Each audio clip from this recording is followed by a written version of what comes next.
आमदार संतोष बांगर यांच्या नेतृत्वात कळमनुरी विधानसभेतून भव्य कावड यात्रेचं आयोजन करण्यात आलेलं आहे आणि थोड्याच वेळात कावड यात्रेला सुरुवात होणार आहे।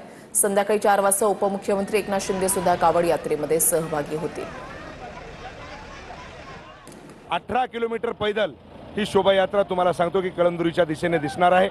लाखोच्या संख्येने या ठिकाणी संपूर्ण शिवभक्त कावडमध्ये सहभाग नोंदवणार आहेत। खरं तर आता हे ट्रकच्या माध्यमातून कावडधारी चाललेले आहेत। नेमके हे कावडधारी आता कुठून कुठे चालले? हे म्हणजे ठिकठिकाणावर ट्रक ठेवलेले आहेत।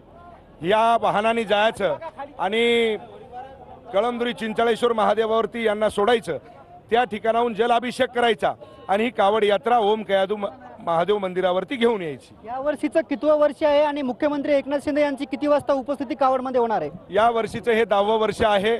लगातार मुख्यमंत्री आदरणीय एकनाथभाई शिंदे हे सलग तिसऱ्यांदा या ठिकाणी या कावडला उपस्थिती त्यांची देणार आहेत लाखोच्या संख्येने। आणि त्यांना सर्वजणांना संबोधित करण्यासाठी सन्माननीय एकनाथभाई शिंदे हे दुपारी 4 वाजता हिंगोली गांधी चौक या ठिकाणी